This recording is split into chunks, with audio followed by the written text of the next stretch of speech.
Kung kailangan nyo ng power strip na hindi masyadong kumakain ng space kapag nagta-travel kayo, subukan nyo itong kay Orico, GAN technology na rin to. Napaka-witty ng design ng Orico dito kasi kita nyo, kailangan nyo lang siya i-deploy ng ganyan.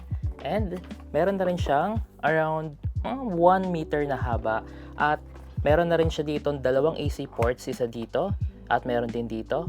Actually, tatlo. And apat na USB ports, dalawang Type-C, and dalawang Type-A. And as I mentioned kanina, according kay Orico, GAN technology na to. Ibig sabihin, gallium nitride, hindi basta iinit yung mga devices na pagcha-chargean mo dito. Meron din tong smart power distribution technology kung saan kapag nag-charge ka ng mga devices, alam niya kung ilang wattage lang ang ibabato niya. At kapag kailangan mo na iligpit, merong guide dito to let you know kung saang direction mo kailangan paikutin yung cable ng Orico. So, ganito lang siya kasimple ibalik.